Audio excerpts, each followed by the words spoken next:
The Fly by David Cronenberg, starring Jeff Goldblum, 1986.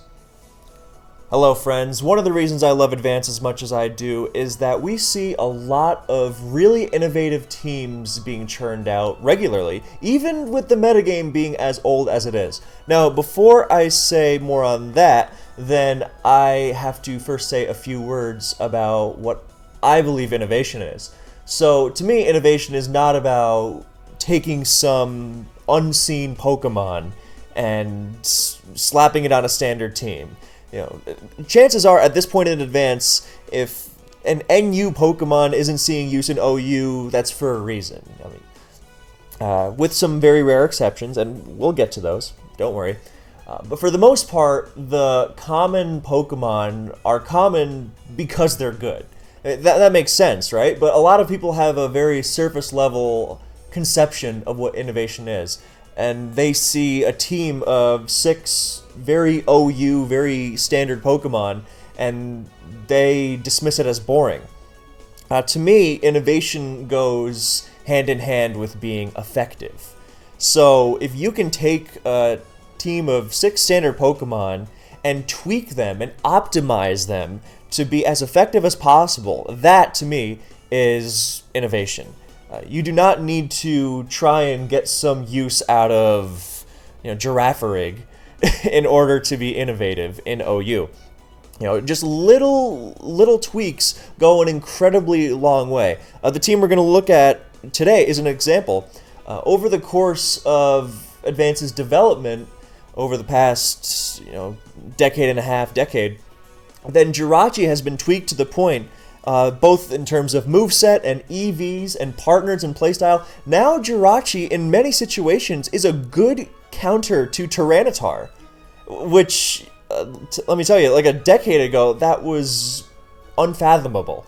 So, those kinds of little innovations, I mean, you think, oh, Jirachi, that's an OU Pokemon. Yeah, but those little things, they really make a big difference. So, to me, innovation, it doesn't necessarily have to be, bringing some NU Pokemon out of the depths to fight OUs. I could make a team of UUs and NUs that has never been seen before in OU play, and if I brought it to a tournament, then, it certainly would be unexpected, but it also wouldn't be good. Being innovative should go hand in hand with being good. I mean, not every attempted experiment is going to work out. I've had a lot of ideas fail, as has anyone who's tried to bring something new to the table. However, the goal is not just to be goofy and unexpected. No way my opponent will predict this. The goal is to make it good. Because if if a strategy is only good when your opponent doesn't expect it, then it won't have a very long shelf life. But if it really is good, then it sticks around and becomes a metagame standard, even once it stops being surprising. Something like offensive Focus Punch Swampert is a perfect example. That was really good when it was surprising, but it's still very good now that it's become a standard set.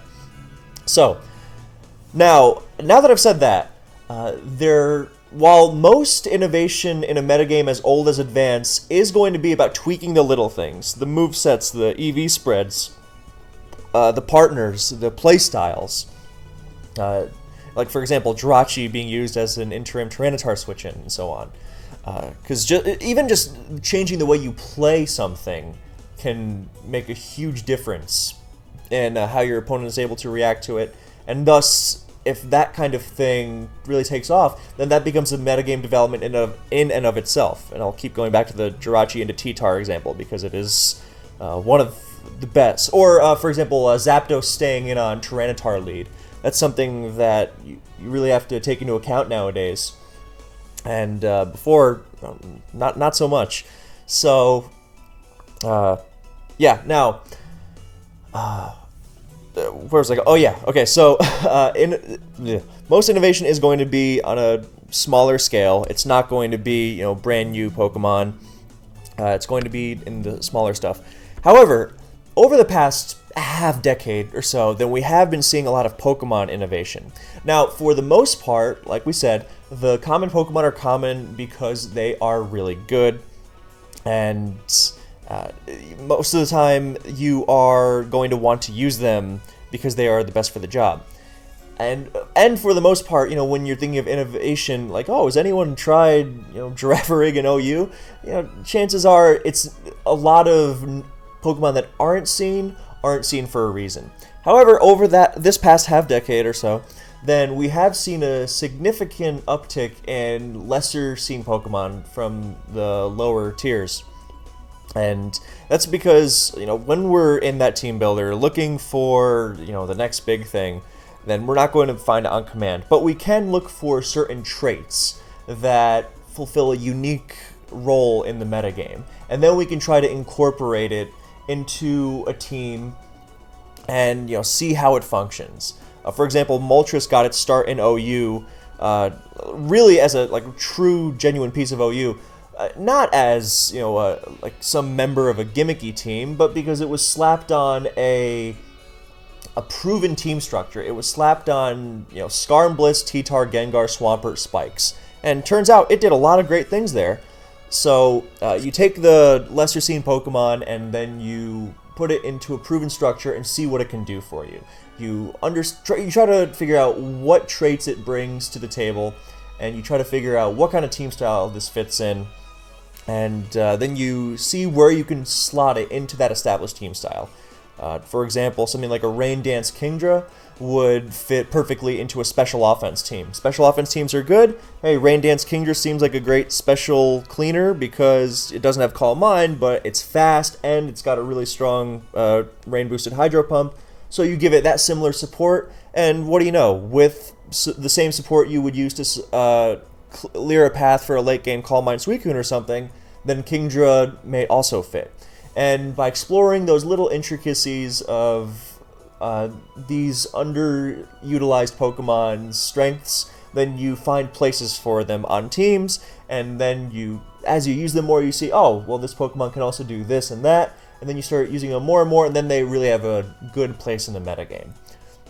And a lot of innovation comes from people tweaking the smaller stuff. But then there's also a lot of debate about where insert lesser seen Pokemon fits. How it can be used on different kinds of teams. Like Moltres is usually used on spike stuff, but it can also be used as a weather clearer on some stuff with like bulky rest Suicune, for example, the bold Suicune stuff. So, yeah, that's how the lesser seen Pokemon generally come to light in the metagame.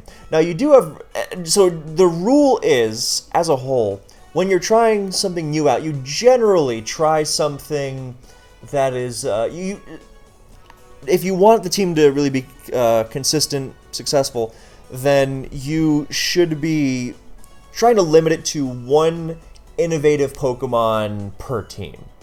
Because when you start this is actually kind of a well-known thing in the advanced community. When you start loading up on these kind of lower tier sluggers like the Charizard Breloom combination, then you start getting picked apart by like the strong OU Pokemon like Arrow and Mence and Starmie. So you generally want to limit it until you know that they have a proven niche. Now there are exceptions, like Charizard Breloom, being used together. That was a big breakthrough, and those were two innovative Pokemon on the same team. And I did a video analysis on that team, just like the team we're going to be looking over today. And you can check that out if you'd like, Undisputed's Charizard Breloom team.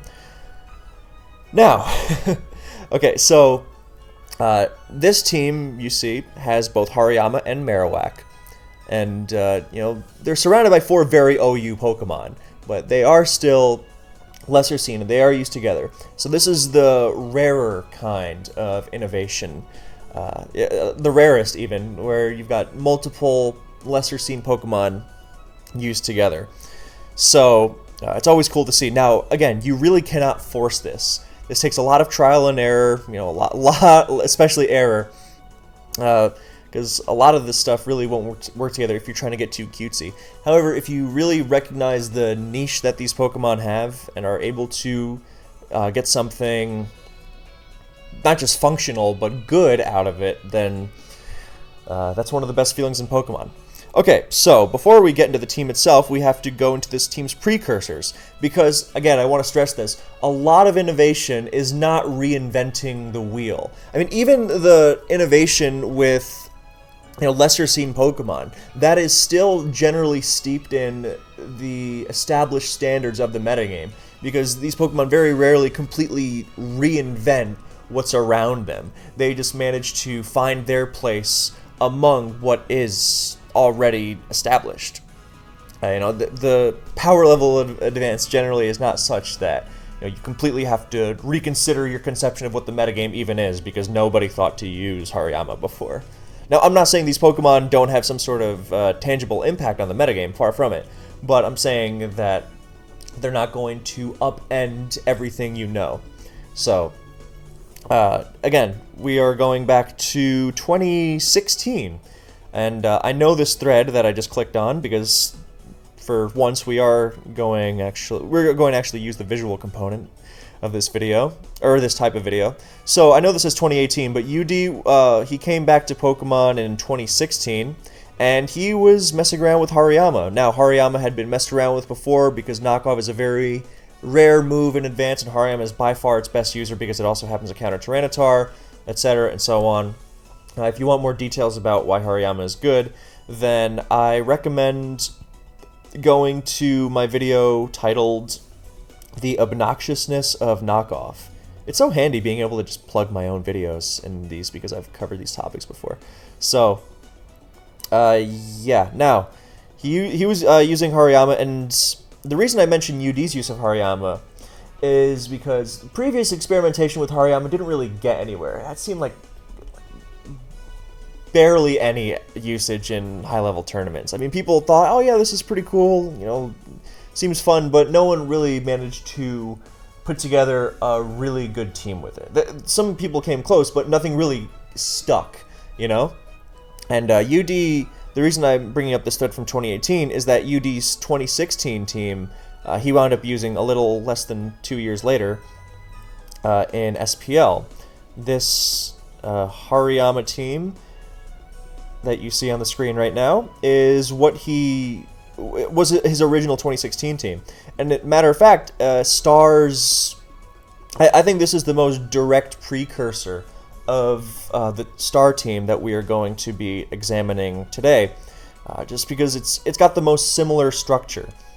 It's got the Hariyama, it's got the Spin, it's got the Dual Wish, the Celebi, and then in the last slot, then the defensive core is so solid, not just against opposing threats, but against by keeping everyone healthy with Dual Wishes and Leech Seed, and having Rapid Spin for spikes. Then with those in mind, then you have kind of a slot to play around with stuff. And I think back then people really didn't like go.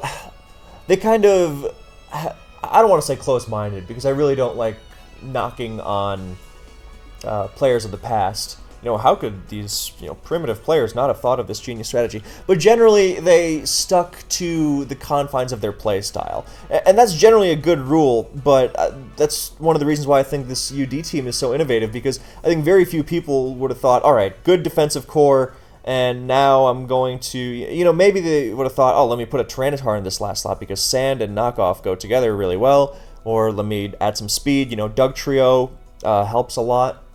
And UD puts a Salic Heracross. So if you want to read his analysis of it, then everything on the screen here will be linked in the description, as usual. So, yeah, and I think this Heracross slot that then becomes the Marowak on Star's team.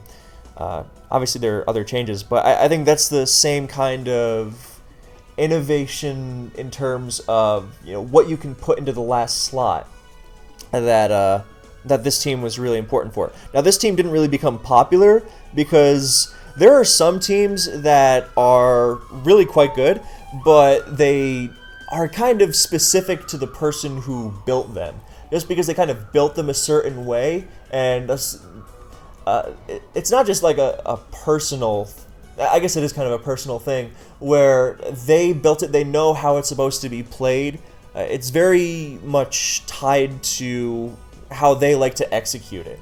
And thus, other people who are just kind of trying to copy paste the team, then they don't really have that built-in knowledge of, oh, I built this team to play my Jirachi and Salamence combo like this. And it's not such an automatic team as, let's say, some Skarmory Spikes.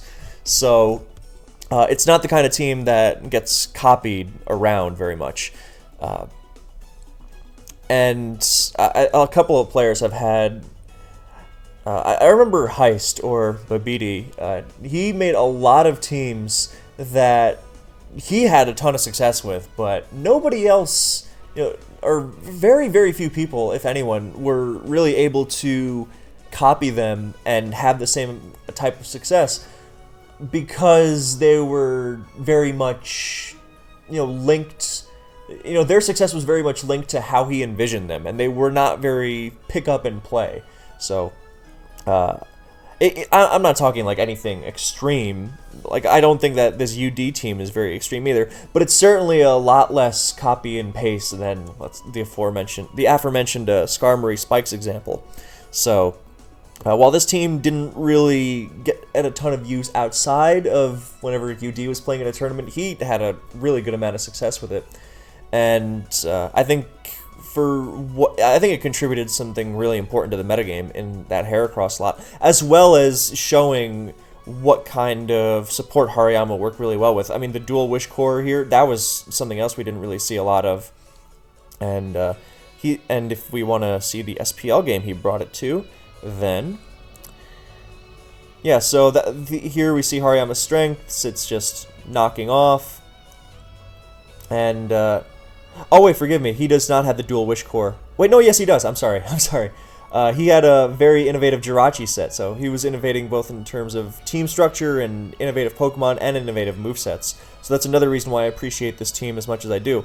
So his Hariyama is an incredible pain for Spikes teams, and he's got the Great Core. And the reason is he's running a Jirachi with Substitute, Wish, Calm Mind, and Fire Punch. So he has the Wish Core, and he has the... what's it called?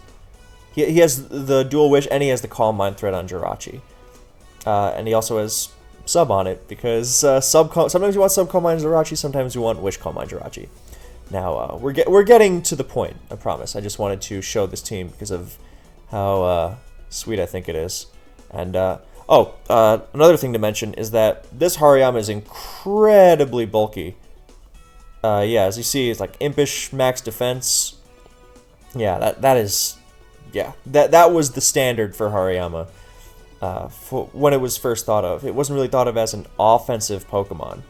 So, the first time, well, see, now we have a Calm Mind Jirachi War, but with Mono Fire Punch. Great set on a multitude of Jirachis, actually, to have mono fire coverage, either Calm Mind or Toxic. So it has a huge advantage over the Bolt Beam set, and then it just cleans house. So now we move on to... oh, yeah, so Hariyama was generally seen either on this kind of balance, which was rarer, but then it emerged on these Spikes teams, and... I will use my Hariyama team that I really love from last year as an example. Now, the standard Hariyama team at first had like Milotic and Claydol, and if it used Zapdos, then it used a bulky Zapdos.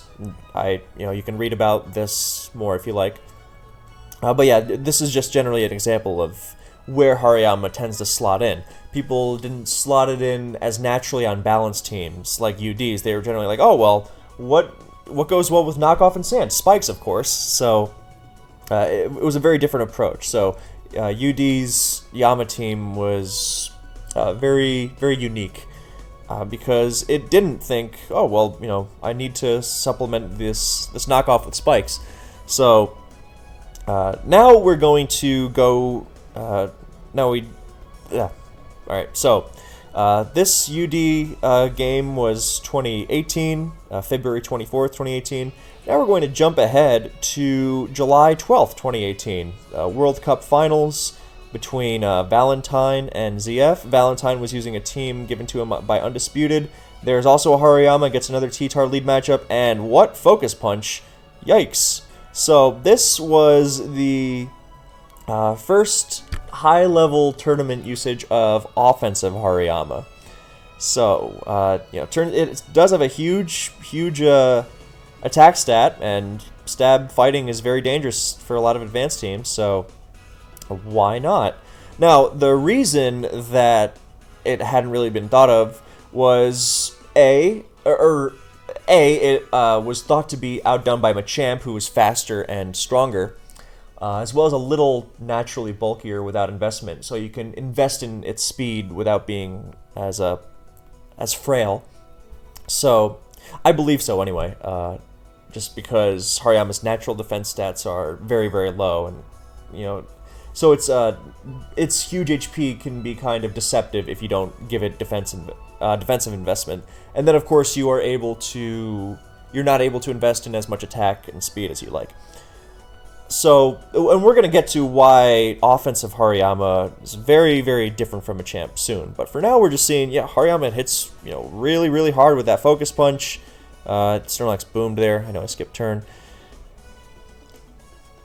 And it can even, take two modest Suicune Hydro Pumps. That's pretty impressive. And, it's ditching knockoff here we don't know if it has knockoff or yet on this set, but we'll get there. I just wanted to highlight this team, not just because of the offensive Hariyama, but because there's a Charizard. And so this is two innovative Pokemon on the same team. Precursor of Undisputed's Breloom Charizard that would come later. And then there's a Marowak, and here's another, precursor of Star's team. Now, this is a much more offensive approach than Star's team that we're going to be examining, but it is Hariyama and Marowak on the same team, and with a Charizard to boot, my goodness. So, So,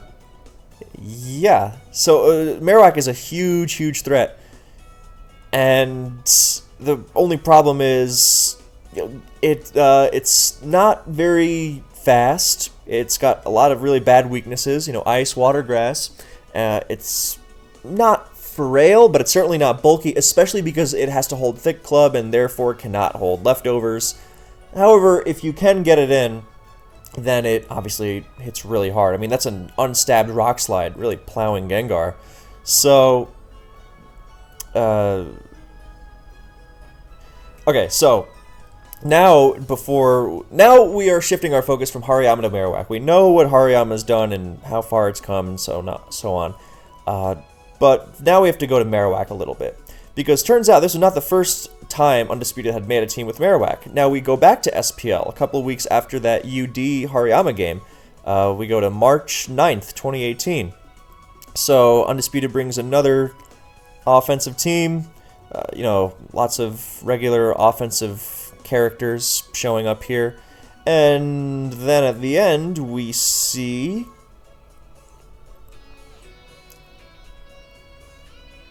Marowak. Marowak is, it's got some nice defense, and it can act as a nice Tyranitar check and a good check to most physical things one-on-one because it hits them so hard. And you see Undisputed go for Swords Dance there.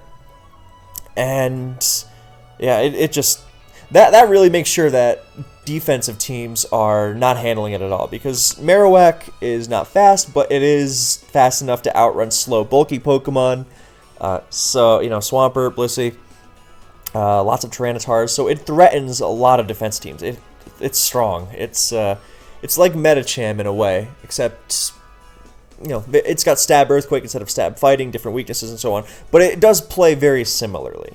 So, it's got some. It also has a more useful defensive typing because it has that rock resistance and an electric immunity. So that's Marowak. Very minimal defensive utility, but its minimal defensive utility is very valuable, and in return it smokes the opposition. So. And it can act as a decent offensive check to stuff. The problem is really, where do you fit it? And here's a great, the perfect example. Undisputed wanted to use a Marowak offense team, so he didn't make some perfect Marowak support system. He threw Marowak on an established style of offense. Most of the time in that slot you see a Swampert, but instead of Swampert, then he throws in Marowak as the ground. It's better against Zapdos. Still a good backup Tyranitar check. He's not lacking in those.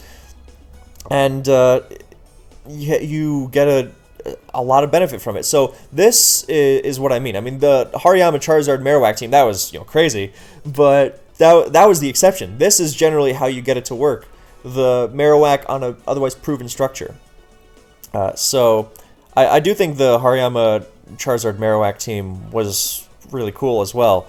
But I think the Hariyama Marowak was the strongest part. I mean, because I think the Charizard could have been a Salamence, for example. But yeah, so Hariyama and Marowak, two Tyranitar checks that, together, individually, not so great. Together, sure. And they're also really threatening. Their synergy is beautiful, but we'll get to that again later. So Marowak popped up again on some other teams. A year later, KG brought it February 2nd, 2019. So KG led off with it. I guess he was looking for a T-Tar lead. And one of Marowak's flaws becomes very apparent in this game, in that this is UD is running a bold Suicune, like max HP, max defense. But later in the game, you will see that it takes the Suicune famously only runs 8. Suicune famously runs 8 speed EVs, even on these bold max HP, max defense sets, for one reason and one reason only, and that's Jolly Marowak, and you saw it there because Suicune switched in, and now Suicune is not going to be able to take multiple earthquakes in sand over the course of a game. It's not like it switches in, especially because it doesn't have recover, so it's not like it switches in comfortably. But, in a pinch, then you have those 8 speed EVs, because you still take it as well as you're going to, and you guarantee you don't get outsped. So, yeah, this kind of Marowak team that KG's running, I wasn't as big a fan of. I don't think the defensive core is good enough. It's got some interesting ideas for sure. I mean, Magneton alongside Marowak makes it even scarier, of course, and he's got some spike support to really stick it to the bulky waters.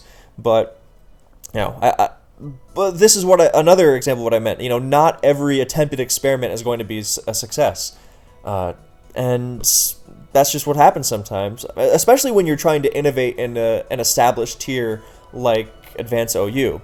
So sometimes you're just going to come to the conclusion, look, this hasn't been used before, just because it doesn't work. But of course, the ones that do work, that's what we're here for. Now, that's most of what we've seen from Marowak thus far. Now we're going to jump back to Hariyama a bit, because the offensive Hariyama on display here in this battle didn't really take off. Especially because Machamp saw some popularity, and people were like, oh, Machamp, that's cool. And then last year, so this game, July 22nd, 2020, then Asta, speaking of, light innovations, here we got a bold Toxic Jirachi, actually a set that Fear came up using, and, and now, it just threatens T-Tar 1v1. Without that crit, it would have, beaten it easily. So, again, small innovation, or, whatever your benchmark for innovation is, being small or not, but it goes a long, long way. Suddenly, T-Tar can't beat Jirachi as easily as it did before. So, anyway, here comes Hariyama, and Focus Punch and, T-Tar obviously drops to it. But the cool thing about this offensive Hariyama is that it's also used on, first of all, we see it used on a balanced team here, like UD's original team. Offensive Yama balanced team.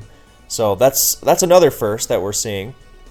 And another first that we're seeing that we know of is that the Yama also is knockoff despite being offensive. And here is one of its huge advantages over offensive Machamp. and that is that it has knockoff. And that makes it more or less unwallable because nothing is going to, take a knockoff. Muck is not good. Sticky Holds isn't worth it. The closest thing I've been able to find to a decent knockoff Hariyama counter is a Paint Split Weezing, which is really cool, by the way. But again, very, very specific. So most of the time, your knockoff Hariyama is... knockoff on Hariyama is great because, A, it makes itself harder to wall. I mean, if you knock off even like a Bold Wish Salamence, if you get rid of its leftovers and Sand is up, then even it's not going to be very comfortable switching into Focus Punches and Cross Chops later on. It doesn't have to run Cross Chop, it can run Brick Break for security, especially with knockoff. I think without knockoff, you run Cross Chop. With knockoff, you can run Brick Break if you desire. Anyway, so that's one advantage, knockoff just being as incredible as it is on an offensive Pokemon. And the second advantage that we don't really see in this game is that Hariyama has a huge HP stat, and that is great because it allows it to switch into Blissey really easily. Because it shrugs off Seismic Toss. Machamp does not have a bad HP stat, but it also gets worn down pretty quickly. Whereas Hariyama's is pretty enormous, so it's able to withstand that pretty easily. So, and then Asta used this twice more in this series, but I think in this game then it showed its stuff really nicely. There's see there, it's just bullying this boosted Snorlax, knocking it off, hitting it really hard. So, nice Wish Pass to it there, using the Sacrifice to Metagross because of the advanced Wish mechanics. So he throws up the Wish, Metagross goes down. This would not work in any generation past Advance, by the way, but in Advance, then it does. So he gets the spreading the knockoff, making himself harder to wall. Oh, and he has HP Bug on it. We're not sure if Undisputed's set had it or not, but HP Bug. This is with Focus Punch and Last Lot. I prefer this offensive Hariyama set because after this game, then some people started saying, "Oh, well, offensive Hariyama is really cool. I'm going to try it, but I'm also going to give it Rock Slide and take knockoff off." And I don't hate that choice. But I just think knockoff is too good to give up, honestly. I think Asta had it right with this set. Because HP Bug means that things like Claydol and Celebi and Recover Starmie aren't going to be walling you even after you've knocked them off. And, the Pokemon that you would use Rock Slide against, Zapdos, Moltres, Salamence, I think those are pressured enough by Sand and repeated hits. They don't heal as well. So, HP Bug is definitely my preferred choice here. So, and he's got the Wish Jirachi support, of course. Alright, so now that we've covered the history of Hariyama and Marowak, we will get into this team, and I am going to take I'm going to readjust the dimensions first of all, and I'm going to take one of my famous bathroom breaks. And I will be right back afterwards, so think of this as an intermission after the lengthy intro segment, and then we will get into the beauty of this team.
Alright, we are back. And the nice thing about that intro is that I don't have to spend a million hours explaining what this Hariyama does now. So, I will just go over a quick explanation of the EVs and everything else on these Pokemon before we get into how the team functions as a whole. So, the moveset is basically what Asta was running. We decided... first I should give background on how the team came to be. I believe this was a set of 6 Pokemon Star was experimenting with in late 2020, inspired by everything that had come before. And I really liked it, and he decided he wanted to use it in week 2 of SPL. And we worked out some tweaks. Tweaks to are very important in achieving optimal success. So we worked out some tweaks, and that's why I said we. Credit for the team goes to him, obviously. So, but in a team tournament like SPL, it is a team process, and I annoy people with my, are you sure your EVs are 100% optimal? Anyway, so I had been experimenting with an offensive Hariyama team of my own that I really loved. So I had some experience in how I like to EV it. So what I found is that unless you're running a Blissey, then offensive Hariyama teams really don't like Super Celebi. It's one of the most annoying Pokemon. And with HP Bug, then you can hit him really, really hard. And so there are 2 benchmarks to hit the offensive Celebis without defense investment as hard as possible. This is the second highest. There's always going to be some give and take with Yama EVs. But you generally want it having a lot of attack investment, just because you are supposed to sting things with Focus Punch.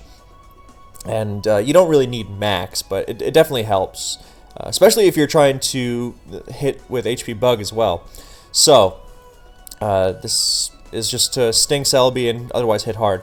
The reason it's Brick Break is because generally with knockoff, you don't need the extra power of Cross Chop. You're generally getting the job done. If you really, really need to hit something harder, you can just Focus Punch. But Brick Break is necessary to make it as solid against DD Tyranitar as possible. Because this is a team that does not use a traditional hard DD Tar counter. I mean, not that there is truly such a thing, because even Swampert, HP Grass and Donphan gets Ice Beam and whatever. But it generally is not as stringent about having a traditional DD Tar counter. So there are a lot of different ways this team interacts in terms of being able to handle DD Tar, which we'll go over when we go over how the team functions as a whole. But in terms of Hariyama being able to beat it, you can't be missing Cross Chops as it hits you with multiple +1 EQs. So a lot of defense EVs, because Hariyama needs to eat Earthquakes to do its job a lot of the time. Its natural HP is already pretty big. And then the special defense. This is another target I like, because it always survives a Psychic from Timid, Jirachi, Celebi, and Starmie, plus Sand. So this is useful in a lot of situations, with and without knockoff. With knockoff, if you've knocked them off, Celebi and Starmie, then that's another turn of Sand they're forced to take, even if they wind up KOing you. And if you manage to KO them on that turn, then it doesn't wind up being a double down. They're forced to KO you with something afterwards. So it's generally a good benchmark. It gives you some leeway if you're not at 100%. Because Hariyama tends to get down and dirty throughout games, and thus it's not able to stay at 100% a lot of the time. So now this team definitely attempts to circumvent that with all the passive, extra Hariyama help that it's in the recovery department, but you definitely want some leeway if possible. Now, the Speed EVs are just to outrun Blissey. I personally never really found a use for this, but Star said it was really useful in tests, and I trust him, so we went with it. Personally, I would do things like, more attack. I think a 244 is the most you can do to a bulkless, or a defense EV-less offensive Celebi with HP Bug. So I think I use that, and then you can give it more defense, more SpDef, stuff like that. But I mean, this is a good spread. So a lot of this stuff tends to be preference. So as a bonus, you also outrun Relaxed Swampert. So EQ, Ice Beam, Hydro Pump, Protect, the slow ones that hang around in that 140 to 144-ish range, and you also outrun minus speed T-Tar, who are also 142. So not super common, but can be helpful, especially because Hariyama has a well-documented lack of longevity in sand in terms of taking repeated hits. So, and especially when you're trying to go offensive, then you want to be able to get off as many hits as possible, and thus it's better to be fast if you can help it. It's not an immovable tank. So, it definitely can go a long way. You can go faster, but I generally would recommend against it. So, yeah, this is the spread. It's good. It's open to some tweaking, but generally it gets the job done. You could definitely drop to 147 or 148 to outrun Blissey's, for example, if you wanted. Alright, so defensive Jirachi. This is a standard Asta Jirachi. Well, in terms of moveset, it's one of the most annoying defensive Pokemon for pretty much everything offensive. And against defensive Pokemon, it passes wishes. Against defensive teams, then it manages to spread burns easily. And it passes wishes to its teammates with utter ease. And this is really big for Hariyama, but we'll get more on that later. I just wanted to go over the EV spread. The defense survives a Choice Band or +1 Earthquake from Salamence and Metagross after Spikes and 1 round of leftovers. So after that, then you'll be 100 minus 12.5 from Spikes, plus 6.25 from Lefties, and so you'll be at 93.75, and thus you want to take less than that from that Earthquake, and this will survive that. And you still have a healthy amount of special defense because this allows you to 1v1 Mixments with Protect fairly easily, even plus special attack variants. So, and generally helpful for things like Zapdos. So, and Starmie, yeah. Alright, so next up, Celebi. The speed investment on defensive Celebi, I think, is fairly overlooked by a lot of people, but a lot of teams that Celebi, bulky Celebi especially, fits on, then they use Celebi as their answer to Waters, and offensive Suicune is among them. This is a similar rule for teams that use bulky Zapdos, by the way. If you're going to be slower than modest Suicune, then you better have a different check to it. Otherwise, it's just going to destroy you. So, this Celebi is 270 speed because it absolutely has to be. It's not like a hard counter to modest Suicune or anything, but being faster than it certainly helps. The 270 speed, not that this team really needs it because it's got Bold Salamence, but Bold Salamence can also struggle because it's got Flamethrower as its attacking move, so the insurance against Heracross is definitely helpful. The defense is, for defense, and the 40 special attack in conjunction with HP Grass allows Celebi to survive, or to KO Bulkless Dugtrio. The defense makes it as resilient to Doug as possible, because this team is fairly, or even quite prone to Dugtrio on paper. You gotta be really careful around it, so the tweaks in the EVs go a long way. It's another reason Hariyama needs as much defense as it does. Jirachi swallows Doug EQ from less than full health, because you only need 36 EVs to survive Doug EQ, I believe. Yeah, it's 36 with max HP to survive Jolly Doug EQ, 76 to survive +1 Ments, but with the extra defense EVs used to give it some leeway, if there's a spike up or just general ship damage, then you also help yourself out against Dugtrio. So the defense EVs on Celebi also go a long way here. You'll definitely take those HP bugs nicely. And yeah, it's a fairly simple spread. And generally, I do love SpDef on Celebi, but if you're going to run SpDef on Celebi, you're generally going to want to run a pretty big chunk. When I was running a team like this, then I ran Calm. I ran like enough EVs to survive Doug and Sand from high health, and then Calm because I needed the SpDef more because I didn't have a Jirachi, I had a Metagross instead. So what you would do in that scenario, you generally don't get a lot out of only giving Celebi a few SPDF EVs. So, and you do get more out of just really pumping its defense. Arrow, Mence, DD Tar, last line of defense against like a lot of physical stuff. So, generally the right call here. You will function more or less the same against various Ice Beams. So, that's Celebi. Now here's Starmie. Starmie is the anti-spikes on this team, and it also acts as a Milotic of sorts defensively, except it trades in the bulk for speed. It's like a fast Milotic that's not as bulky, but it doesn't have to refresh to deal with status because it has natural cure, and it can spin.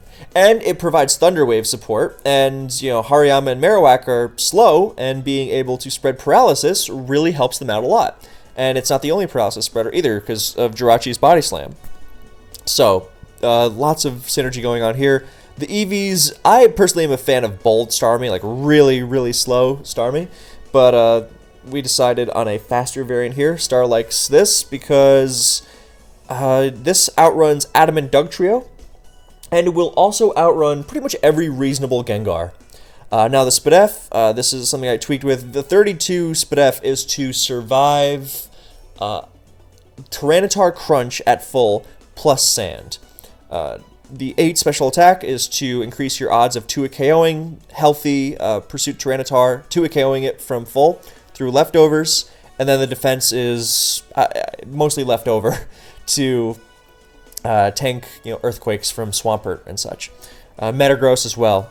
Starmie doesn't. A lot of people give bulky Starmie a bad rap because it's not like a hard counter to a lot. But I gotta say, being able to withstand Metagross, and if you make Metagross boom on your Starmie as opposed to something like Celebi or on a lot of other teams, Swampert or Skarmory, then that's really good. So I've always found it underappreciated in that regard. The thing with bulky Starmie is that you really need a way to generate offense alongside it. And that's why Hariyama works so well with it. The team I was experimenting with also had bulky Starmie. I preferred Bolt because I really love pumping that defense stat. But the idea is with knockoff, then you are making progress. You are threatening offense against every kind of defensive team. And that's where bulky Starmie comes in. That's why bulky Starmie pairs so nicely. Because you don't have to worry about not being able to threaten the opposing team offensively. You just need to shore yourself up defensively and against spikes. And there you go. Now, Starmie is not a perfect spinner in and of itself, but it is a good spinner when given support, like when given offensive support, when you are threatening the opposing team and spinning. The goal of Starmie is not just permanently sit on the opponent and spin. That's not that's not a consistent way to use it. That is just going to get exploited easily by Skarms and Gengars and T-Tars and Dugs. But when you are threatening the opposing team, then its spin becomes a lot better. Because if a Skarmory is knocked off, then it's not going to be able to threaten you in return forever. And you are much more easily able to keep spikes off. So, moving on to Salamence, Wishmence. Awesome, awesome set. Offensive Wishmence is one of my favorite sets as well, but this is really cool. This is the set that UD used on his original team. Very underappreciated. And it's weird because it hard counters very little besides fighters. It's the best thing you can have against Medicham, more or less. And there are a lot of variations. I like this set that Triangles used to use. He used it on Magneton teams, and instead of Flamethrower Toxic, he used HP Flying Toxic, I think. And then I was messing around with the set with HP Flying EQ with or without Magneton. I really like that set as well, because as I mentioned earlier, this Salamence is not the best against Heracross in a one-on-one. Like an SD Heracross could definitely threaten this. An SD Lefties Heracross, rather, because it's not, on a timer. And Toxic just boosts it further because of Guts. But, alright, one at a time. However, with the support that this team has to dance around it, then I think it's generally fine. For example, pivoting to the 270 Celebi against Rock Slide in that scenario, and you can threaten it with Psychic, that's really helpful. But for the most part, Mence is excellent against Heracross and Medicham. And, it's also not bad against offensive Hariyama. It's not amazing, but it definitely it doesn't lose steam as badly. So, Mence like I said, it doesn't hard counter much, but it finds its way in. And this is kind of why this type of team, both when used by UD and this team of stars, it's why it's not as intuitive for a lot of people to pick up and play. Because you kind of have to make these moves that are kind of unusual. Like, for example, earlier I mentioned the idea of switching Jirachi into T-Tar. Now, I'm not saying Jirachi has suddenly become a hard counter to all forms of Tar over the years. That's silly.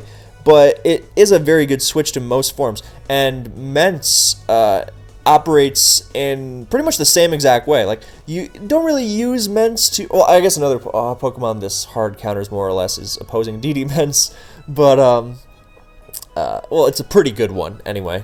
Not a hard counter, but it's good. But yeah, you do use this Mence to switch into a lot of physical T-Tars, just because of how bulky it is with all that defense investment and Intimidate. So you your goal is not to absorb Rock Slides with Mence, obviously, but your goal is also not to absorb Earthquakes with Jirachi. It's a pivoting game, and it demands the player it demands that the user be on their toes, really.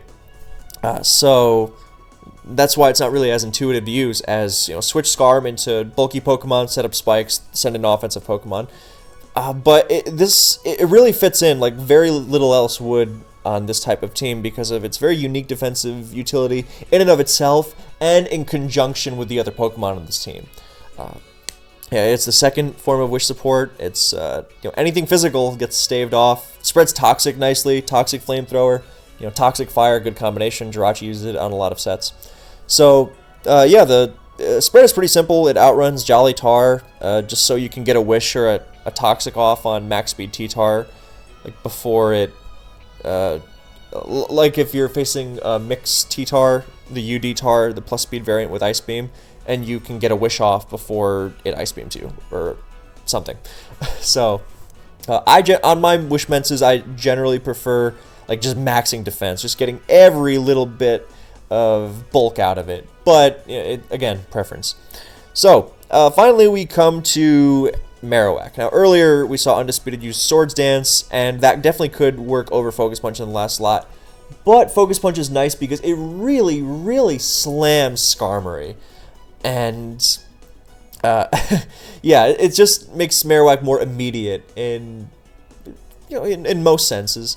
Just because it's not as easy to switch into as Earthquake. Because Earthquake has immunities. Now, Focus Punch also has immunities, but it hits at neutral targets just as hard as EQ, because EQ is 100 times 1.5 for stab, 150, and Focus Punch is just 150. So when let's say you think Suicune is coming in, and you can Earthquake or Focus Punch it, and you're going to hit him just as hard either way. But by using Focus Punch over Earthquake, you also make sure that Salamence or Zapdos will not come in for free.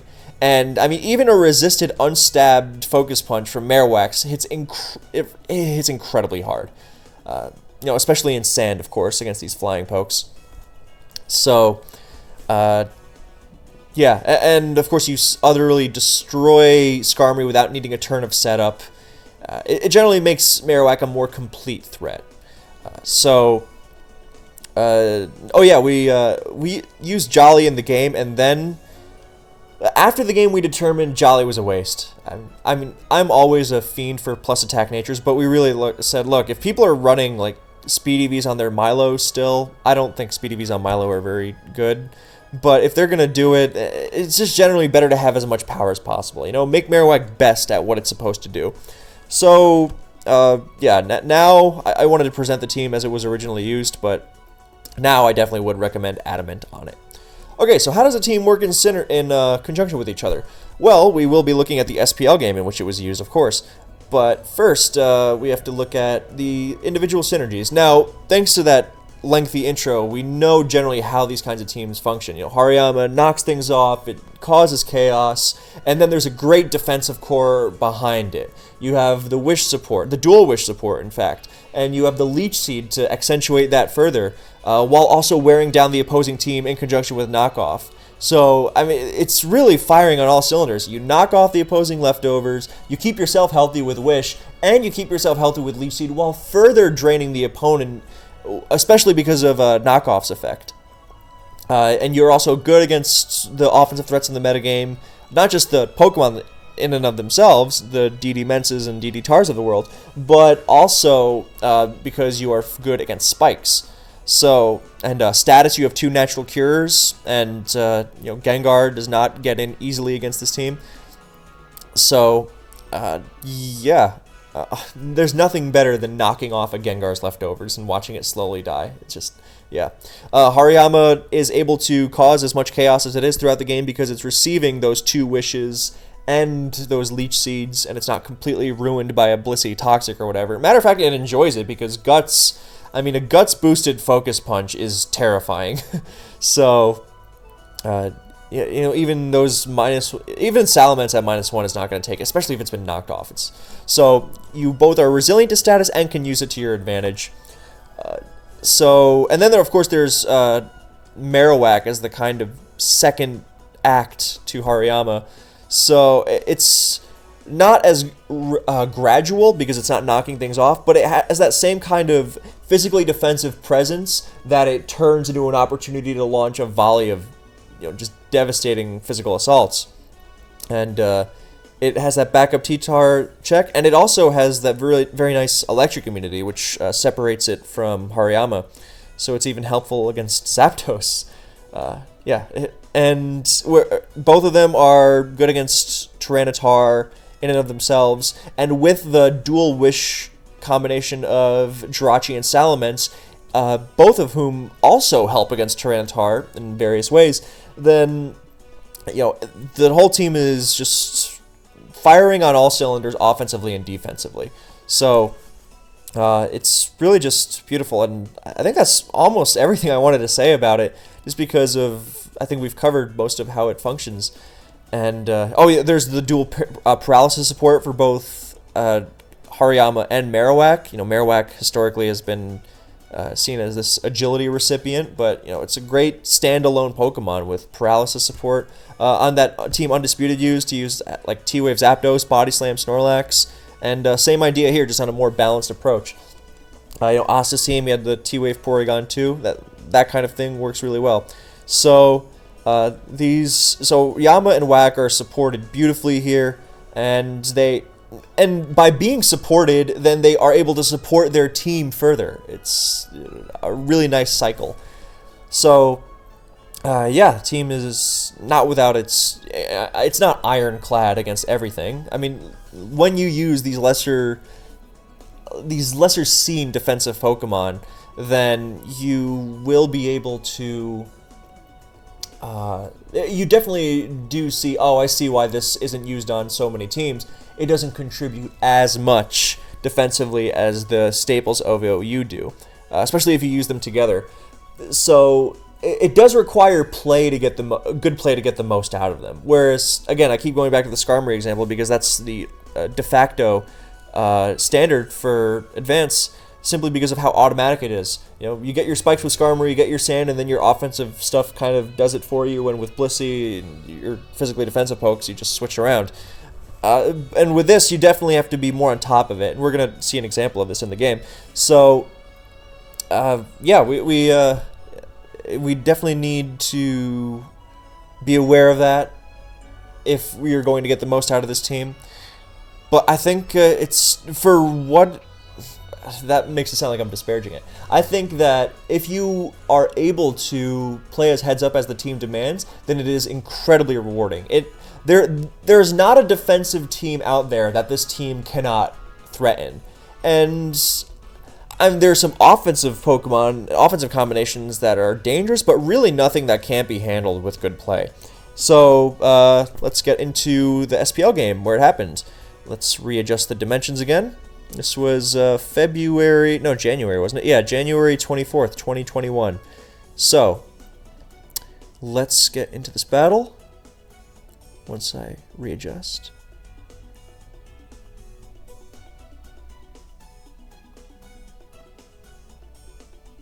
Whoops, that's a little too much. Oh, right as we're about to hit the 1 hour mark. Beautiful.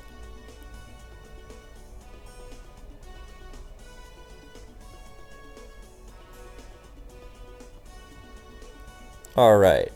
So, let me just... one more time. Alright. So, this battle starts off kind of funny. And you might be Joe Pesci right now, because you're probably thinking, funny how? What's so funny? Well, take a look for yourself. Yeah, 2 Hariyamas. And of course, the first thing you do is knock each other off, because as we've established, then there's no real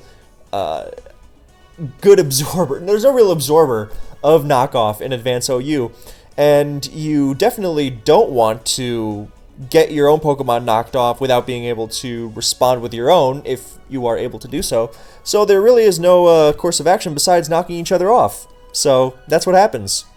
So now you have this weird little dynamic, because we know Star's team doesn't really threaten Hariyama with instant damage.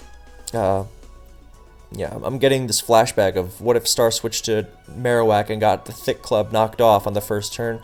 Probably wouldn't be making this video if that had happened, honestly.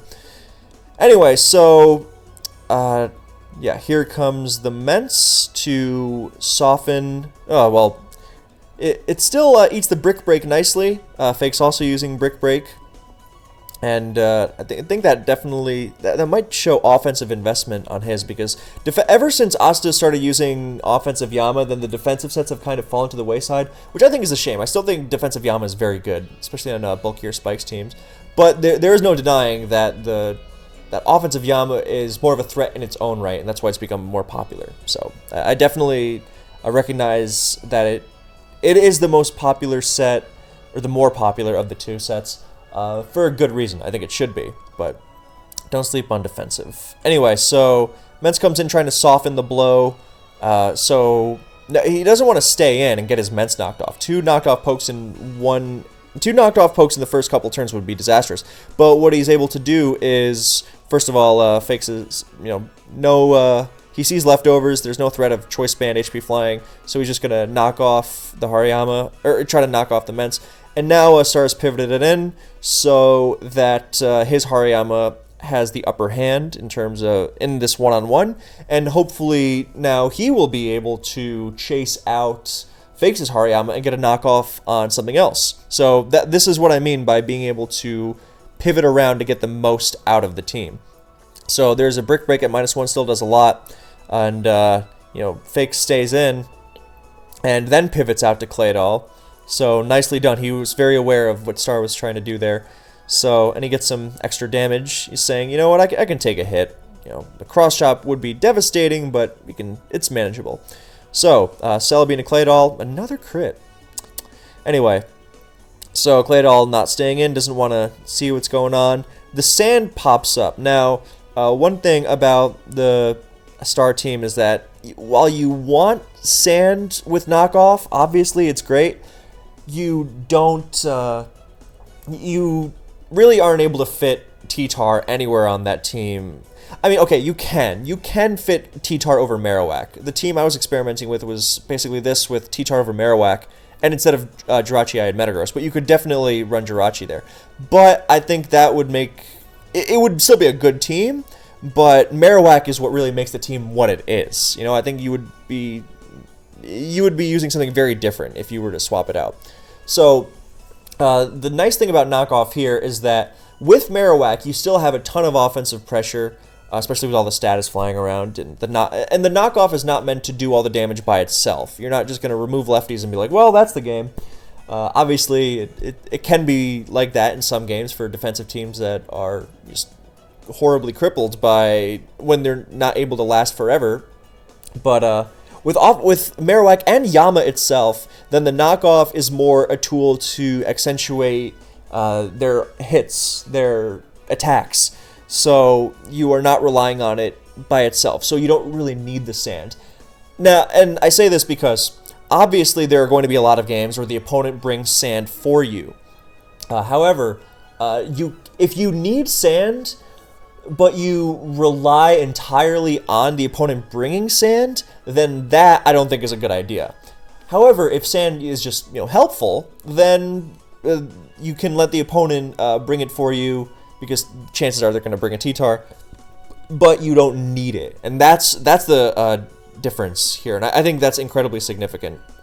So, and of course, if they don't bring T-Tar, then we've already established the offensive threat is still there. Knockoff is still going to put in a lot of work, but also you have the benefit of not having to deal with sand. Hariyama heals outside of sand. Celebi, Mence, Starmie, they all heal outside of sand. So win-win in that regard. It's not like, oh, I need sand for offensive pressure to exert any kind of offensive pressure, but I can't fit T-Tar. That's not the case. All right, so T-Tar coming into Leech Seed. Leech Seed alongside Knockoff, very nice tool, and T-Tar kicking up sand is going to, well, it's going to hurt Star's Hariyama as well, but it's also going to hurt Fakes' Hariyama, and Star also has a leeching Celebi, which is going to be accentuated further by Knock and Leech. And of course he can keep his Hariyama healthy because he's got 2 Wishers. So Claydol, Fakes is looking to have a different approach. He's definitely, I mean, he's still got the Yama, but he's got the sand, and he's got a Claydol as his spinner. Yeah, it kind of makes more sense that way, because yeah, he's got the sand, so his spinner is sand immune, just to have more in terms of natural longevity. So like he can use it as a knockoff absorber. Starmie's still a pretty good knockoff absorber from Hariyama, but it can definitely be more exploitable. Whereas Claydol can be more threatening overall because it can explode. So, yeah. All right, I'm gonna stop myself from repeating myself. So here's what we were talking about earlier. What's the switch to T-Tar? Jirachi, and that was a good Jirachi switch. That's exactly the kind of Jirachi switch you would make there, because you don't want Mence switching into a possible Rock Slide. Hariyama's at 70 and without leftovers, so risky. That's exactly the kind of turn that you would want to use Jirachi for, because even if it eats, like, worst case, CB Earthquake, then you're still going to be alive. First of all, it's unlikely that there's a CB Tar alongside a Hariyama. You generally want more support out of your T-Tar. Pursuit or even like DD for cleanup would make more sense. But you want the flexibility of you want the longevity of leftovers and the flexibility of being able to switch your moves up. So unlikely. And even if it did fire off an Earthquake, then you know what set it is and you know how you're going to dance around it long term. It's really just scouting out the set. So that was a great example of how, innovative, yeah, you don't have a perfect T-Tar counter in this scenario for all forms, but Jirachi handles a lot of like special attacking mix stuff, and it can scout out even the sets that are dangerous to it. Because, I mean, even if T-Tar DD's there, which unlikely, but, unlikely that it's just going to DD and give Yama a free switch in and do nothing, but even if it DDs, then you can still maneuver around it because you have Marowak, Mence, Hariyama. It would be tough, but it was unlikely that it was a DD there. So it was a metagame call and a game state call, or a team composition call rather than metagame, just because it's very likely to be pursued here for maximum support against Gengar. All right, I have to really stop myself from going on these tangents. Fakes has a similar idea. He's got the Jirachi for wish support almost surely, and Star is just trying to get some paralysis going, make his Yama and his Whack more threatening. Doesn't get it on the Tar, so now yeah, he's got the Jirachi in on T-Tar, but again, he wasn't trying to counter the T-Tar with Jirachi necessarily. He just wants to scout it out, feel it out. So now he's going to do something similar. Again, Mence is not a hard T-Tar counter, but he can use it to feel it out. So, and he gets it in, and Fakes does not want to stay in, so he goes to Milotic. He went to T-Tar first because he was fearing something with Calm Mind, perhaps. Like, for example, if he was using UD's team, which, he definitely could be forgiven for thinking, oh, he's using that old UD team with Yama, Mence, Celebi, then that Jirachi was sub Calm Mind Wish. So you definitely could be thinking, oh, well, I don't want my defensive Jirachi to just give it free Calm Minds. I'm going to go to T-Tar. But then he sees the body slam and he says, okay, it's trying to spread status, so I'm going to go to my Refresh Milotic. Milotic can sit on status attempts. So, yeah. That's the goal, and here's the nice thing about Jirachi. Even when Milotic will stuff its attempts to spread paralysis, then it will still be able to pass wishes against it really easily. And go into Yama, threatening more knockoffs, because, once Star's Yama comes back in, then Fakes' Yama is not going to want to come in against it. So something else is going to be forced to take a knockoff. So that's the strength of Jirachi here. It's really, really useful for that. And, yeah, that's more or less it. So, Milotic, so he goes to Celebi. Doesn't have to go to Jirachi immediately. He can go to Celebi, see what's going on. He can Leech Seed, wear down Jirachi, wear down T-Tar. There's another Leech. I mean, if the T-Tar's Pursuit, it can trap Celebi and do a lot of damage to it because it doesn't have much SpF, but it's not the end of the world because Milotic is like endless entry for Celebi and Jirachi, so it's not going to have any problems keeping itself healthy. And the little bit of chip on T-Tar isn't like a big deal for Yama. It's a big deal for Starmie, actually. So I take that back. It's not going to make much of a difference for like Yama and Marowak, but in the event that you have to like Toxic Stall it with Ments or something, then this little bit of chip could prove critical, and it's really big for in case it tries to beat Starmie as well. So now here comes Marowak. He says, look, this is a perfect opportunity for it to switch in, because not only is there a good chance of a Jirachi double, just because Jirachi doesn't really the damage on Jirachi can be shrugged off easily, both because it heals in sand, it can just switch out, and it has Wish, but also because there's not much better time to get Marowak in than against T-Tar while you have a Leech Seed up. So even if it, Rock Slides or Earthquakes or whatever, you heal it off. That's the idea of Leech Seed.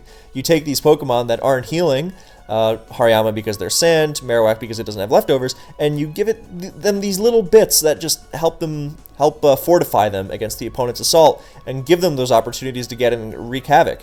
So Marowak against a defensive Jirachi, because that is a defensive Jirachi, it has to be to fortify Fakes' defenses to reinforce the integrity of his defensive core, then he really needs to be bulky. So it's terrified of this Marowak.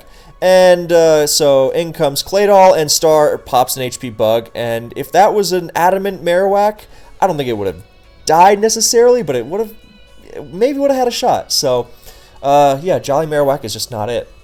Anyway, so big prediction, definitely the kind he needed to make. Now, most Claydol are fast, so he's not going to want to keep Marowak in and want to risk getting it blown up, because it's very clearly a humongous threat. Milo can't switch in, T-Tar gets destroyed, Hariyama gets destroyed, Jirachi gets destroyed. So again, here we see Marowak's power as a breaker of anything bulky, balanced, defensive. So he's going to want to preserve it. Jirachi is a great switch because it absorbs Explosion nicely, but Fakes shows some really great, not just restraint, but lack of fear, because he just goes right for an Earthquake. And here we see how ridiculous Jirachi can be, because it just eats up that stab Earthquake like nothing. So he's going to Wish Up safely and Protect, as Jirachi tends to do. And in comes Dugtrio. So Fakes, I like Fakes' team. It's a very interesting approach to how to the Hariyama balanced archetype. I do really like it as well. He's got the fast option of Dugtrio to finish off knocked off weakened Pokemon. Knocked off sand weakened Pokemon. So the Protect failing means you can Protect again.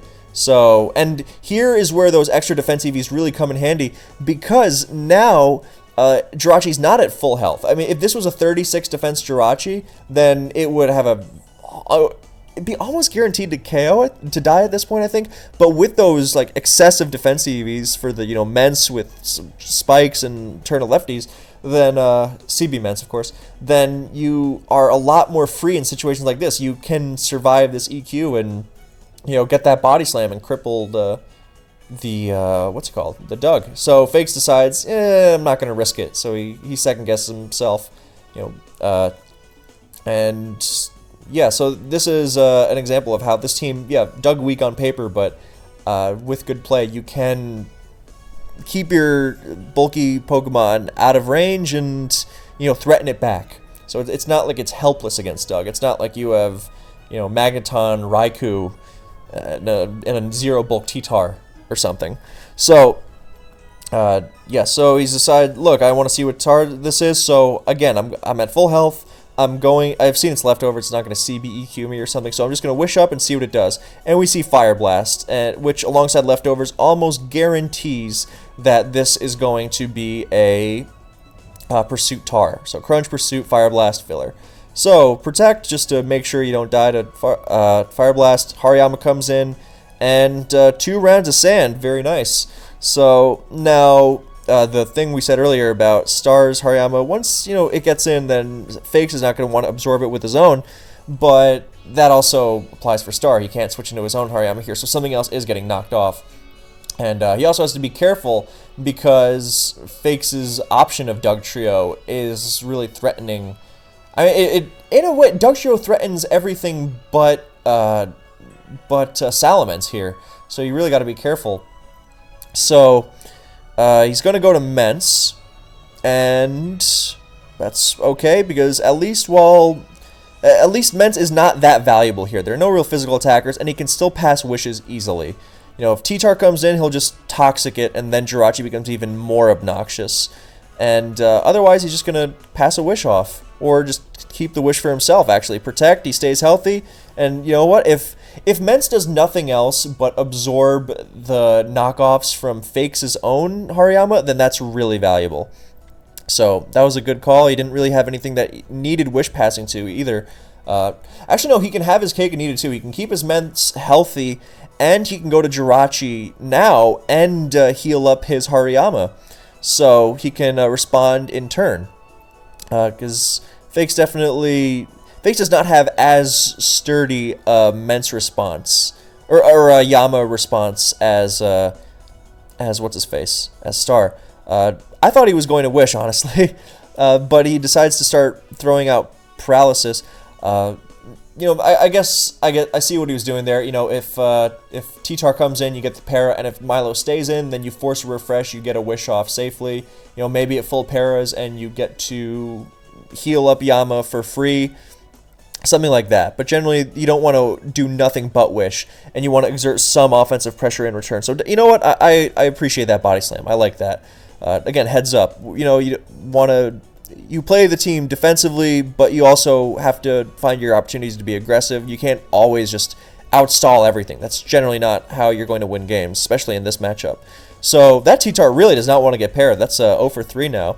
So he protects just for extra lefties because every bit of health is going to be critical and staving off that Dugtrio. And so he reveals a Pursuit. That Pursuit would have definitely made it easier to trap with Doug. So that Fire Blast does a ton, so signifying Jirachi is not max SpDef, or close to max SpDef like many of these Wish Protect Body Slam variants are. And that T-Tar is absolute max special attack, which is standard because of Pursuit. You want to sting Gengar as hard as possible, as well as other things like Celebi, Claydol, Starmie. So he's just going to keep wishing, wait for... Fire Blast only has 8 PP, has already lost a few, and doesn't have perfect accuracy. So once you get that wish off, then you can throw out the Body Slam and get that para going.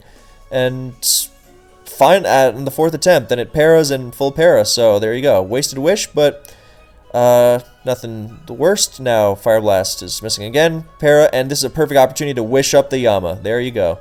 So Fakes doubles to his own Yama, but it's getting weakened.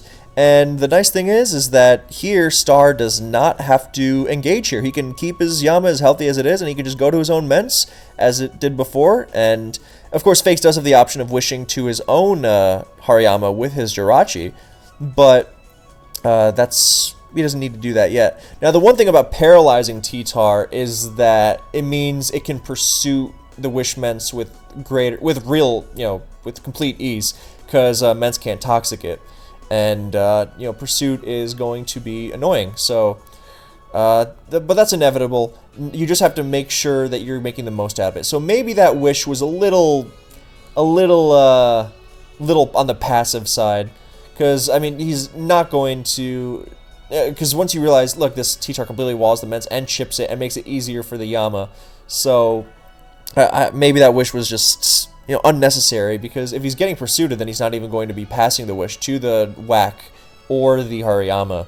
So, a double switch might have been more prudent there. So, like to Marowak or to back to Hariyama, for example. That would have, I think, back to Hariyama covered pretty much every base. It was basically the same play as the one at the beginning, and it was still good here. So here Marowak's in. So what's the move? Now here's where Focus Punch comes into play, because you could Earthquake and kill everything besides Claydol, but if Claydol doesn't come in, then not so nice.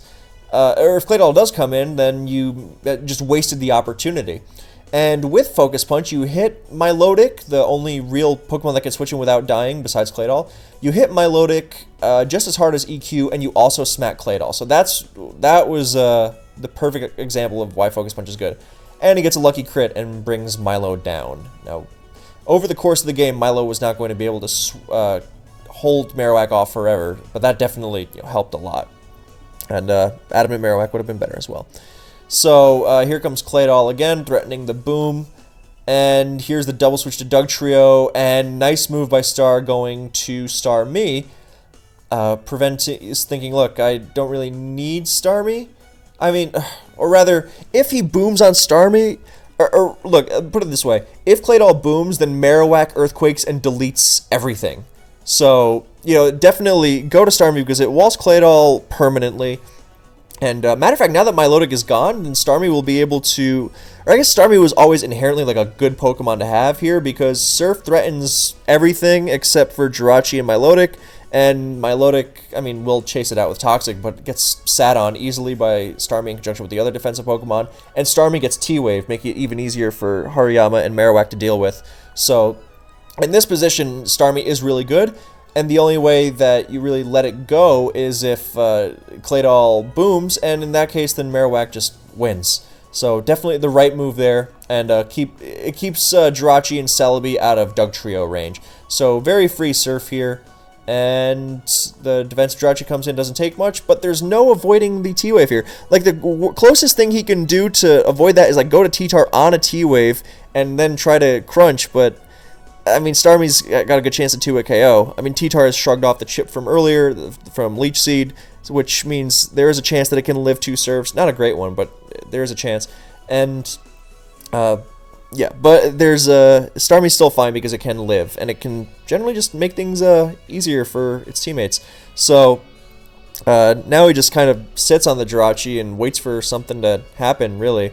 So here comes the Yama. Good wish. That was definitely a way for Fakes to come back in the game somehow, because Hariyama is threatening, Salamence is at low health, and very pursuit vulnerable, so odds are something's going to get something else is going to get knocked, or Salamence is going to die, more or less. However, the good thing is that Hariyama tightened its focus. Ballsy move from Fakes, focus punching on a non-knocked Celebi like this, but ballsy because the Celebi can threaten the Hariyama by psychicking it. It's not going to It's not going to KO it, but it's going to really, really smack it.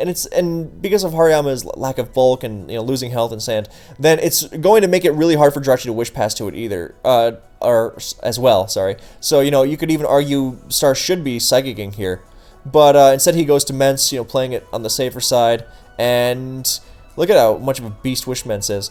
I mean, you could say, look how Hariyama can pressure even Wish Mence, and that's definitely true. That's another reason why Hariyama is so nasty, and why one of a million reasons why Pursuit Tar is a great partner for it. Pursuit Tar is also great for Hariyama, and the reason that I enjoyed using it so much is because against things like knocked off Celebi, Starmie, not Jirachi, well, even defensive Jirachi sometimes, but I was going to say Claydol more, then you have a much easier time pursuit trapping them if they've been knocked off. And, even something like a Wish Mence. So, yeah, but I just want to say, in and of itself, look at taking 19% from that Focus Punch is just incredible. So, Star fires off a Toxic. That was a great, great move, because if T-Tar comes in, then Star will be able to throw up a wish as he dies, like to sand or an attack or whatever, and that means he can guarantee that it goes off to Yama. And as opposed to wishing as T-Tar comes in, and then he's got to protect, and then he's got to wish again, and then he might not be able to get it off, and he might die to sand. So that was a really nice move. And in the event that Fake stays in, then the Yama gets toxic and it's getting worn down even more quickly. So he got a lot out of this Mence, even when it was being taken advantage of at its worst. Because, now, I mean, earlier we said, if he psychics it, then, it's basically dead. But now it's basically dead, and his Celebi didn't have to risk losing its leftovers. So, great move, really great move, and Mence goes down. And yeah, the Hariyama has guts now, but it's also at -1. It's going to have a hard time coming back in, really hard time coming back in. So, even with a wish, just because of how nasty that residual is. Jirachi can still take like a guts-boosted focus punch and protect and all that stuff. So, I mean, the Dugtrio is definitely threatening here, but yeah. So he surfs. He's like, look, I can take a knockoff. I mean, the surf in conjunction with the sand and the toxic. So Hariyama is basically dead here. I mean, yeah, the Starmie is still... I mean, the Starmie is now more vulnerable to both Crunch from Tyranitar and EQ from Dugtrio, so he can't have that, endless wall Claydol plan as well as he did when he still had leftovers, but he got something out of it. That was, a big... it goes back to the same logic as why you trade knockoffs at the first time. If you're going to be hit with something as devastating as knockoff, you have to get something in return. Same idea as when Marowak came in earlier. Like, if you're gonna, get your Salamence pursued like that, you better get something out of it in return with the Marowak, and that's why the Focus Punch was the right move. Can't just get your Mence pursued and then, EQ into Claydol. So, Hariyama's basically down, and now the Jirachi can stall out the Starmie a lot more easily one-on-one. I mean, 32 recover PP is a lot, but it's... but he doesn't. The Starmie doesn't have to do it one-on-one. It just is helpful. So now Star switches to Marowak and Fakes uses Toxic, and I was furious when I saw this happen. I was like, no, why? You can just sit on it with Celebi forever. He can't switch into Leech Seed. I mean, if you Leech Seed and then spam HP Grass, then things die. Because, look, if you Leech Seed the Jirachi, either it's going to get worn down and you're going to beat it one-on-one, or, at least deplete a lot of PP, or then you can go to Hariyama after. And if you spam HP Grass, then you threaten Doug, you threaten T-Tar, you kill Claydol, you kill Hariyama. So Leech into HP Grass was definitely like a good initial plan, and you don't get ruined by Toxic. So I was pretty mad that that happened. But now Focus Punch, he has to risk Protect through Paralysis.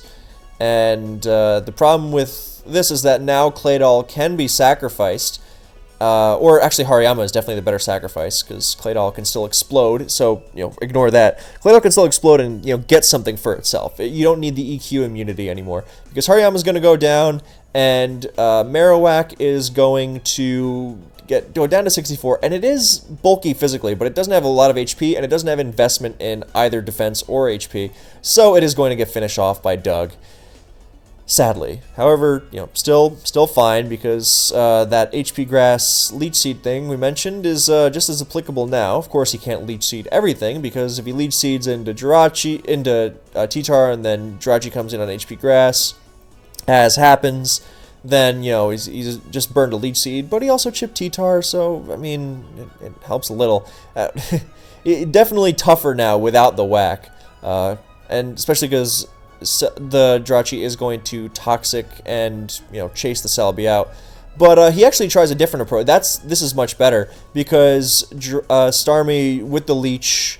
Starmie pressures Jirachi more with the Leech and makes up for its lack of leftovers recovery, so it definitely is the right move. And everything else gets pressured by Surf. The only problem is that it's going to suffer pretty much the same fate as Marowak, that something else is going to get sacrificed, and then Dugtrio will finish it off. But that's fine, because he's still got enough Pokemon for the sack. And, of course, a paralyzed Jirachi, which relies on 2-turn recovery, is going to have a really hard time staying healthy. So here comes the T-Tar, not going to be able to take 2 after that chip. Even from full, it might have gotten to a KO, but definitely not after that Leech. So now it's easily in range for Doug and another EQ. So, yeah, definitely, you could say, oh, well, you can't be afraid of Para, so you can go back to Jirachi, but, who knows. At that point, Hariyama can come in, threaten knockoffs. Either way, it was tough. The paralysis definitely. For poke. Paralysis is such a ruiner of defensive Jirachi because it needs to be active every turn to be as effective as it is. As opposed to something like Blissey, which is like, oh, well, my Blissey full parried 3 times against that Zapdos, but it's still not any closer to dying. So Jirachi is not like that at all. It really needs every turn. So now something similar. You get the Leech Seed off on it. It's gonna have that recovery, but. No, instead the Hariyama's going to come in, again, using the Leech Seed to offset the lost HP in Sand. Really, really nice. So now he's Focus Punching, hoping for a full para, but not getting it there. And so now Hariyama comes in. I mean, he can almost spam HP Bug, but he also decides to spam Focus Punch, and Claydol gets also crit. So 2 Focus Punch crits in this game. Yeah, that was rough. Long game, but...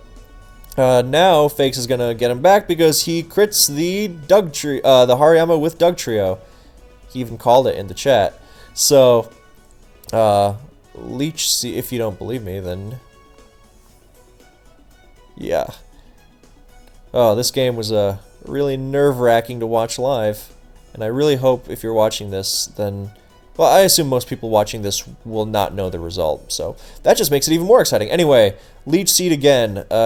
So same situation, except now we're down to a 2v2. But we've basically gone through the same Celebi sequence over and over, just leeching the Jirachi and then making it impossible for Fakes' other pokes to switch in. So another crucial full para.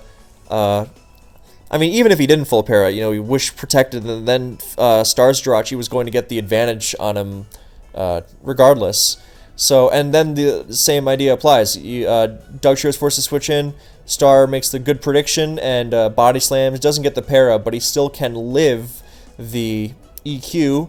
Second crit does not happen, and down goes Doug. So, in comes Fakes' Jirachi, and... now it's more or less done. He's trying to play it very safe, not risking any Fire Punch living, so he's just gonna go to Celebi, miss a Leech, which, unfortunate but not the worst. So the basic idea is that now the Stars Jirachi is very favored to beat the leeched paralyzed Jirachi on Fakes' side. So HP Grass, I mean, yeah, it's gonna get Toxic Stalled, but it's not even a matter of PP stalling Wish, because Fake still has 12 wishes, and Star still has 11. See, that's how annoying Jirachi can be with things like Leech and other wishes, and just Protect goes such a long way on it. It's like Swampert in that way, so it doesn't even have to spam Wish at every opportunity, like that time where it didn't against T-Tar early on. That was key, as an example of that idea. So yeah, Celebi is going down to Toxic soon, just trying to bring it as low as possible before nice little HP Grass crit to help out a little bit. And yeah, Protect, so look at all that extra recovery he's going to be getting from the Leech. And now he just has to not get crit, which, low odds, but he gets burned, which definitely sucks, but manageable. So he's gonna Wish Protect at high HP. The Leech recovery is, offset. Actually, I think the Leech recovery perfectly offsets the burn damage. I think, because, yeah, I think so, because they have the same HP stat, more or less. Yeah, so he's staying at 88%. So he's just going to keep buffering Fakes with Fire Punch, staying healthy, trying to, avoid getting crit, while Fakes is losing health. So that's the big one. So instead of being safe with Wish, he's going to keep attacking with Fire Punch. He's staying healthy. See, he's staying at the exact same HP stat. And, yeah, and that's going to be the ball game. So, I think that sums up everything I wanted to say about this team. So thank you to Star for giving me the go-ahead to make this video about this team. I really, really loved it. And at this point, I would really just be repeating myself, and we are past the hour-and-a-half mark. So this was definitely one of the better uses of my Zoom class time. Just kidding. Don't do that, kids. And yeah, so I hope you guys enjoyed. I hope you guys appreciate this team as much as I did. Hope you appreciated the history lesson about Hariyama and Marowak, and and understand where I'm coming from with what I believe innovation to be. And yeah, this game was a real nail biter, so I hope you enjoyed the game as well. It was a perfect example of everything the team was supposed to be. So thank you guys once again for tuning in. Hope you've made it this far, and I hope to see you again in whatever the next video might be. So thank you to Star, congratulations on the great team, thank you guys for watching, come check out everything next time, and I will see you next time. Bye.